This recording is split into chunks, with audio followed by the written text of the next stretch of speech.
देश की सर्वाधिक लोकप्रिय नेता या नेत्री, the real Bengal tigress, the one and the only one, Mamata Banerjee,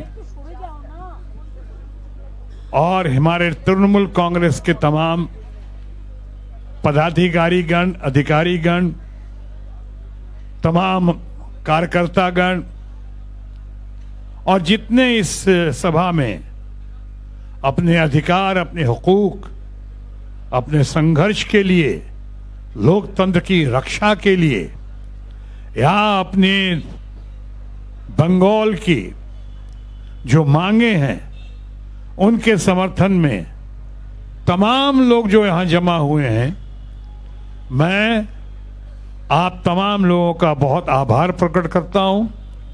और मैं ये कहने आया हूं कि मैं इस मांग में, बंगाल की हर मांग में, या लोकतंत्र की रक्षा के लिए, लोकतंत्र को बचाने के लिए, लोकतंत्र को जिंदा रखने के लिए, मैं हर हाल में जहां कहीं भी हूं आपके साथ हूं, आपके साथ था और आपके साथ रहूंगा।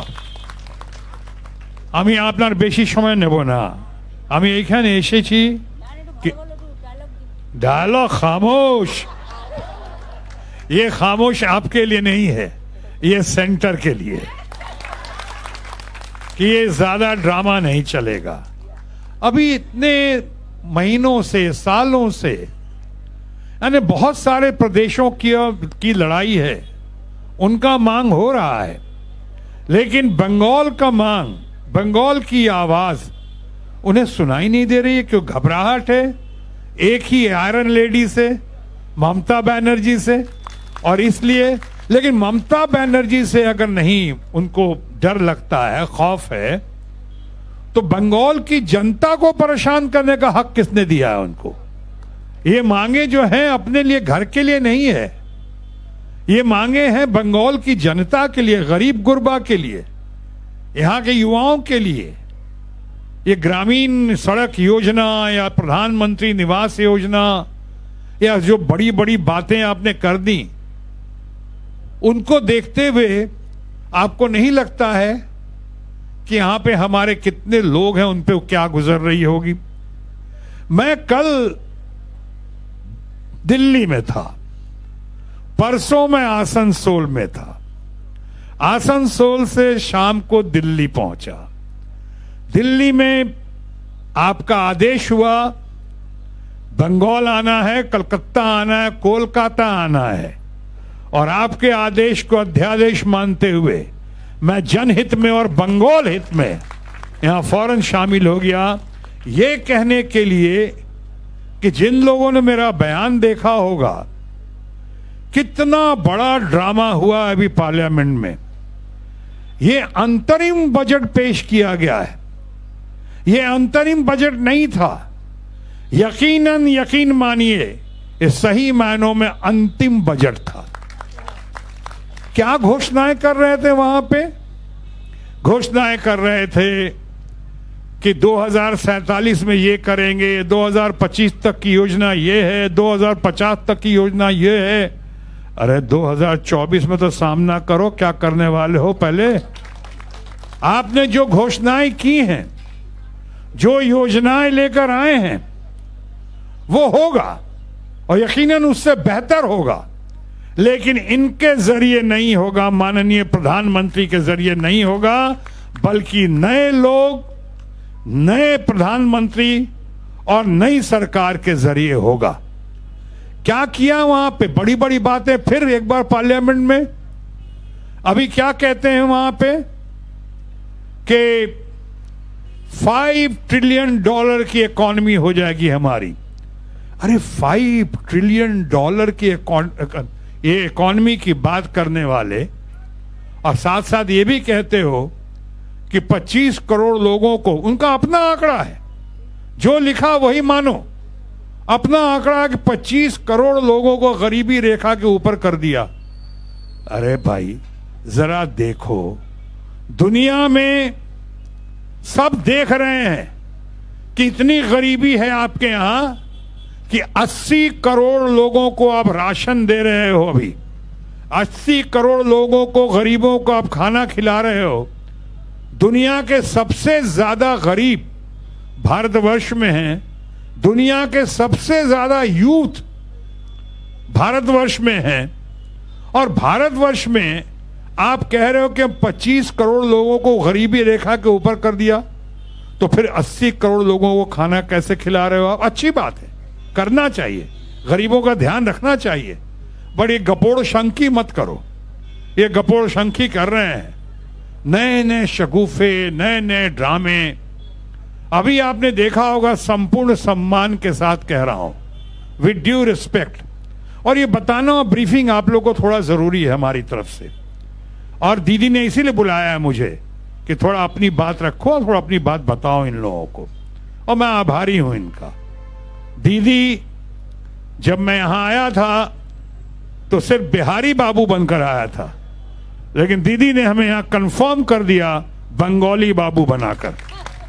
सही मायनों में हिंदुस्तानी बाबू हूं, और हिंदुस्तानी बाबू होने के नाते मैं कहना चाहूंगा कि जितने ड्रामे हो रहे हैं पार्लियामेंट में, भी कल देखा अंतरिम बजट में, अंतिम बजट में, लड़कियों को ठीक है, स्वास्थ्य के मामले में आपने क्या किया? आपने सिर्फ 9 से 14 साल की लड़कियों को सर्विकल कैंसर से बचाने के लिए टीकाकरण का इंतजाम किया, ठीक है, सराहनीय, अच्छी बात है। लेकिन कैंसर से लेके, हृदय रोग से लेके, इतनी बड़ी बड़ी बीमारियां हैं, उसके लिए क्या किया? स्वास्थ्य सेक्टर में क्या किया? स्वास्थ्य सेक्टर में क्या किया? आप, हमारे प्रधानमंत्री खुद कहते थे कि हमारे लिए 4 जाति है। 4 जाति है, एक है युवा, एक है गरीब, एक है महिलाएं, और एक है किसान। तो आइए जरा किसान पे बात करते हैं। हमारे किसानों की मांग, अभी तक इतनी मांग है किसानों की, उसके मामले में क्या किया? आज हमारे किसान रो रहे हैं, तड़प रहे हैं। महिलाओं की सुरक्षा के मामले में, महिलाओं के स्वास्थ्य के मामले में क्या किया? युवा के रोजगार, एक लफ्ज नहीं बोला। उनको अवसर कैसे पैदा करेंगे, कहां से देंगे उनको, युवाओं को नौकरी? आज सबसे बड़ा मुद्दा है देश में नौकरी का, बेरोजगारी का, भूख का। भूख का आपको बता दूं कि हंगर इंडेक्स में हिंदुस्तान का नाम 130-125 से नीचे है पूरे दुनिया में। हंगर इंडेक्स, इतनी हालत खराब है भूख के मामले में, जिसका हमने जिक्र भी किया कि 80 करोड़ लोगों को राशन मिल रहा है। आप कह रहे हो 5 मिलियन ट्रिलियन इकोनॉमी, तो ये बताएं आप, हिंदुस्तान में पर कैपिटा इनकम दुनिया के इतने सारे मुल्कों में सबसे करीब करीब सबसे कम क्यों है? पर कैपिटा इनकम क्यों इतना नीचे है? किसानों का जिक्र किया। आज बताइए, आपने बजट दिया, इस सरकार का आखिरी बजट, इस बजट में आपको इन किसानों को क्या आमदनी दी, क्या सहूलियत दी? अभी भी किसानों की आमदनी जो है 27 रुपीज ए डे है। देश के किसानों को, जिनको आप अन्नदाता कहते हो, उनको आप 27 रुपीज ए डे उनकी आमदनी है। क्या पहनेंगे, क्या खाएंगे, क्या निचोड़ेंगे, कैसे गुजारते होंगे? महिलाओं की बात कर रहे हो, स्वास्थ्य सुविधाओं की बात कर रहे हो। महिलाओं के स्वास्थ्य के मामले में आपने कल अनाउंस तो कर दिया कि इतने आईआईटी बने हैं, इतने आईआईएम बने हैं, हमने इतने सारे एम्स हॉस्पिटल बना दिए और बना रहे हैं। अरे भाई, इस देश का कैबिनेट मिनिस्टर था मैं, आपके सामने बैठा हुआ स्वास्थ्य मंत्री, और हमारे टाइम में फादर फिगर अटल बिहारी वाजपेयी जी के आशीर्वाद से 6 एम्स का निर्माण हुआ था। पटना में, हमारे बिहार के पटना में, रायपुर में, आप जयपुर, ये राजस्थान में, आसाम में, शायद जम्मू, ऐसे करीब 6 एम्स का निर्माण हुआ था, की घोषणा हुई थी। हम लोगों ने किया था उनके आशीर्वाद से। इतने साल हो गए हैं, एम्स अभी तक बंद तो गया है कई जगह, वो बन गया है, वो ढंग से ऑपरेटिव नहीं है, ढंग से वहां ऑपरेशन नहीं हो रहा है।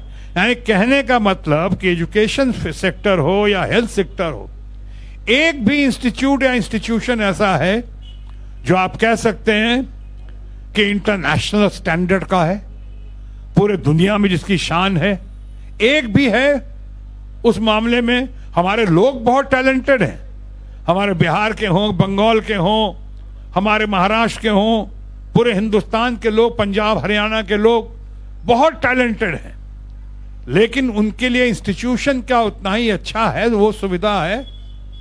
अभी ये सारी बातें की उन्होंने, और आके क्यों? क्योंकि मुद्दों पे बात करने को कुछ नहीं था, बात नहीं कर पा रहे हैं। रोजगार, बेरोजगारी पे, भुखमरी पे, इतनी गाड़ियां देख रहा हूं यहां पे, कितनी गाड़ियां होती थी। डीजल पेट्रोल के प्राइस का क्या हुआ, उस पर कोई नजर डाली आपने बजट में? हमारे कितने छात्र बाहर जाते हैं पढ़ने के लिए, अब जाना कईयों का बंद हो गया है। डॉलर इतना ऊपर चला गया है, रुपया इतना नीचे आ गया है, रुपया ऊपर चला गया है और डॉलर इतना भाव उसका वो बंद हो गया। उस पे कोई बात नहीं हो रही है, न डॉलर्स पे, न पेट्रोल पे, न प्राइस राइस पे। इतनी सारी मुद्दों से भटकाने के लिए अभी ताजा ताजा उन्होंने एक इम्पैक्ट क्रिएट करने की कोशिश की। विद ड्यू रिस्पेक्ट, राम जन्मभूमि का अच्छी बात है, आपने किया, हम उस पर नहीं कहेंगे क्योंकि सेंसिटिव मामला है, आपने किया। मैं तो खुद ही रामायणवासी हूं, आपको तो पता होगा कि हमारे घर का नाम मुंबई में रामायण है, शायद भारतवर्ष में पहला मकान था जिसका नाम रामायण है। हम 4 भाई हैं, राम, लक्ष्मण, भरत और शत्रुघ्न। हमारे जुड़वा बेटे हैं लव और कुश। सोनाक्षी तो आप जानते हैं, जुड़वा बेटे को बहुत लोग जानते होंगे, लव और कुश। हमारे इतने सालों से जो सेक्रेटरी रहा है हमारा, उसका नाम पवन कुमार है, 50 साल से जो सेक्रेटरी है। तो कहने का मतलब मैं तो खुद रामायणवासी हूं, लेकिन मैं सर्व धर्म समभाव में विश्वास करता हूं।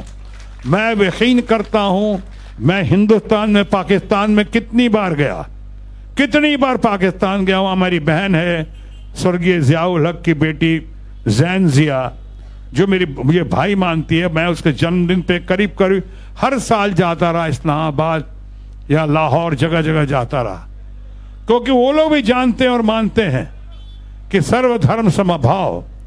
इसीलिए जब हमको दीदी ने आसनसोल भेजा और वहां पे मुझे अच्छा लगा, बहुत अच्छा लगा। पर एक बात सबसे अच्छी लगी मुझे वहां पे, कि वहां पे गेट पे, द्वार पे लिखा हुआ है, बड़ा बड़ा लिखा हुआ, सिटी ऑफ ब्रदरहुड, यानी कि सद्भावना का शहर, भाईचारे का शहर। यही होना चाहिए पूरे मुल्क में। सुनकर देखो, सुनकर देखो, सुनकर देखो जी। ममता, राहुल, मोदी बोले, लिखे जितेंद्र जी।